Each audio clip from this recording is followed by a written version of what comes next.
Good evening, Patriots, floaters, and real true Americans.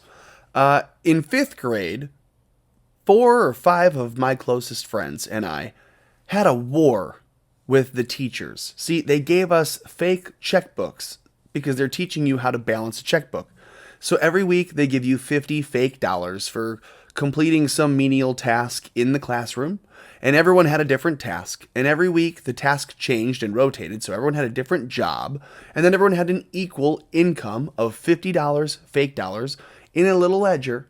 And then you would have to pay taxes to the classroom. You'd pay taxes to the teacher. You pay for a pencil. You pay to use whatever. You can pay for an extra recess. And you could pay at the school store, led by parents at the lunchtime and recess time, for like pixie sticks and suckers. And if you saved up all your money, you could buy a basketball or you could buy a glow-in-the-dark football.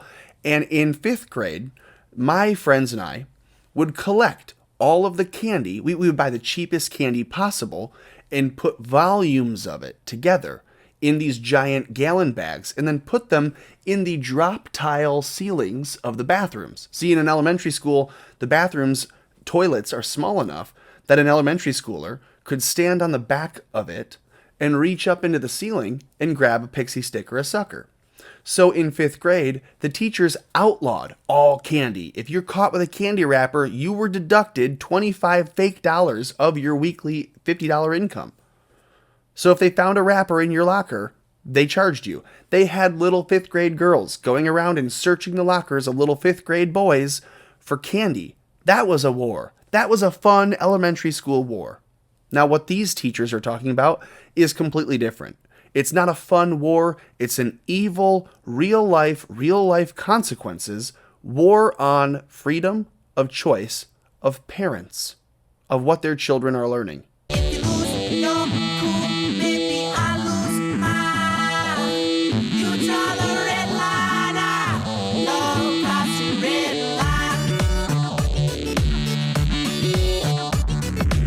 This story's from the Daily Wire. If you've not yet seen it, I will link it in the description. This says teachers compile a list of parents who question racial curriculum, and then they plot a war against them. So if you are questioning, as a parent in this school system, and we'll get to where it is, in Loudoun County or Loudoun County, I think it's Loudoun, in Virginia, if you are a parent, you have a child in the public school system in Loudoun or Loudoun County, and you think, hey, critical race theory is not good. If you're a black parent and you think maybe my black child shouldn't be learning that they are a victim and they'll never overcome it and that every other student has power over them, maybe they shouldn't learn that. Well, then you'll be on this list. They created a list of parents who question the racial ideology, the critical race theory being taught to students. It's unbelievable. This is a group of current and former teachers and others. So it's not just current teachers. It's a bunch of hippie, loudmouth, yappy idiots who are friends with the teachers with the Kool-Aid hair.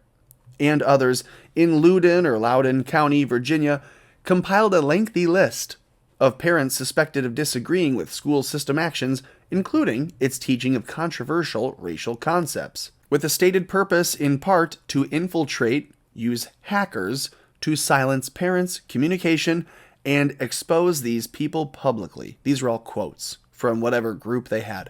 This says a members-only 624 member group on Facebook, it's a private group, called the, quote, Anti-Racist Parents of Loudoun County, named parents and plotted fundraising and other offline work.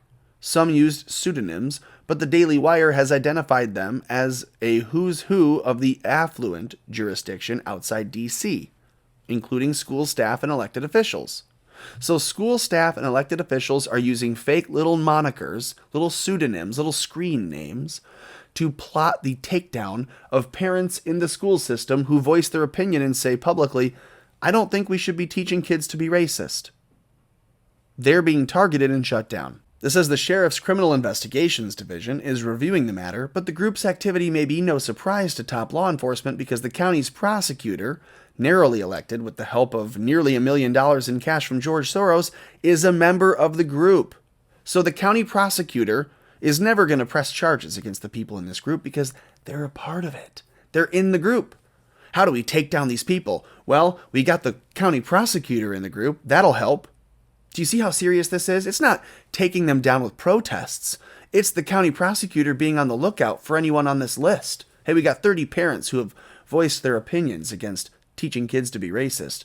So next time they get pulled over, we're going to have a search. Next time they get stopped, we're going to find evidence. They go on, secret communications reviewed by the Daily Wire do not offer any evidence of racism by the group's targets or even attempt to. Their opponents were apparently those who objected to, sought to debate, or were even simply neutral about critical race theory, which is the radical philosophy opposed by many liberals and conservatives, but is increasingly embraced by government. They say in recent years, Loudoun's school system has flooded its curricula and policies with racial rhetoric, paying nearly $500,000 to one racial consulting company alone. Is it like hero, like in The Office, where he says everyone needs to be a hero? It required all staff to undergo equity in the center training that promoted a sense of injustice and urgency. It's all fucking communist gobbledygook. This is why when people say you shouldn't speak violently, you shouldn't say hang them, you shouldn't say, commies aren't people. Just get rid of them all. Tell them to play in traffic. That's wrong. You should say this. You should flex your freedom of speech. So I wanted to share this with you. Clearly, it's sad that parents are being targeted for speaking out against the school. This is why it's important to speak out against the school, but also take your kid out of the fucking school. It's like Stephen Avery in Manitowoc County. He gets off of the false imprisonment and false rape charges. So Stephen Avery, making a murderer, right? He's in prison for 18 years for rape that he didn't commit. And when the city has to release him, Manitowoc County releases him, he gets this giant payout, and then he stayed. And then they set him up for another murder, which is why he and his nephew are in prison right now.